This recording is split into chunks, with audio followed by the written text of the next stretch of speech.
Matchbox Theatre proudly presents Outside Story.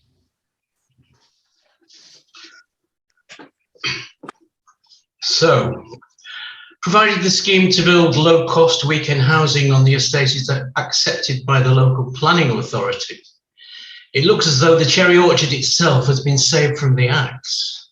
More on that later. Now back to our main story. And we've joined our special correspondent, Rosie Roving, live outside the National Theatre. What can you tell us about the present situation, Rosie? Well, it's a fine night out here, George, with a little bit of a breeze off the river. But inside, it's pretty tense. The good news is they're still in there and they're still talking. Some of the talking, by all accounts, has been pretty tough.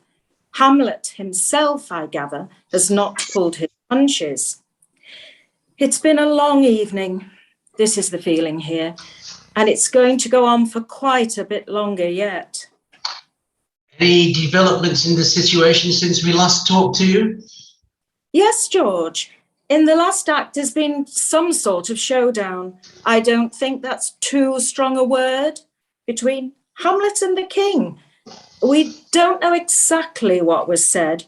No one out here is prepared to talk about it. But I gather there was a full and frank discussion of their differences. What we are hoping is that it might have cleared the air a little. Rosie, we've been getting reports of a stabbing involving one of the Queen's advisors. Can you help us on this at all? There was some kind of incident, I understand. But my information is that it wasn't that serious. We're always hearing lurid stories, of course. If it's not people being stabbed, they're being poisoned or drowned in butts of wine. There was a rumour running around earlier that someone had seen a ghost.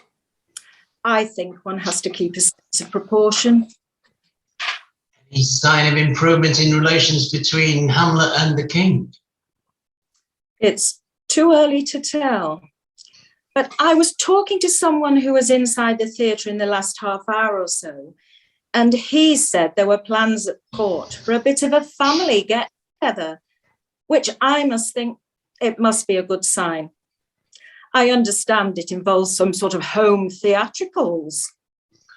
No fears that the king might be tempted to take a tougher line? Oh, I don't think so, George. There were some pretty wild and unsavoury allegations flying about earlier. Yes, but there is great determination here not to let the peace process be derailed. And most of the people I've spoken to remain pretty hopeful about the outcome. There's no sign of déjà vu about all this? Well, yes, George, some old hands have been saying, oh, we've seen this whole story played out many times before. And if we don't learn from past mistakes, we could end up with a real disaster here. So the next few hours could be crucial. They could, George. But the king has already brought 2 younger men onto his team who are known to be close to Hamlet.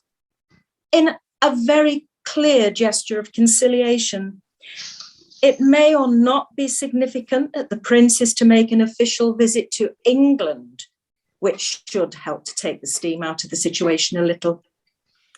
Is the prince showing any signs of strain? He's been showing some signs of the enormous pressure he is under, yes. He's made a number of major speeches in the last hour or two, but quite what effect they've had on opinion here is too early to tell. Is that the prince we can see now, just behind you? No, it's one of the local dossers being thrown out of the theatre by security men. If you'd been here earlier, you'd have seen quite a lot of coming and going just behind me. Quite a lot of stiff drinks being drunk, quite a lot of visits to the toilets, but things have quietened down in the last few minutes. So you feel the signs are good? I'm pretty hopeful, George, provided they just keep talking. They've been talking for the best part of 2 hours, and the longer they go on, the more likely we're going to see them shake hands and issue a joint communique. If the talks break down? Oh, then it's anybody's guess. The consequences are incalculable. We could, I think, see a worsening of relations. We might even end up with the king and the prince not on speaking terms. No chance that it could even end in violence. Well, we hope it won't come to that. It's in everybody's interest to stay calm and behave sensibly.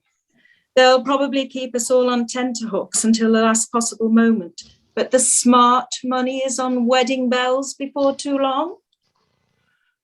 Rosy roving, thank you. Now the rest of the news. Fire broke out this evening in Valhalla, home of the best-known gods. Local fire chiefs say that the blaze is now under control. And in Spain, a wealthy playboy has had the novel idea of inviting a statue to dinner.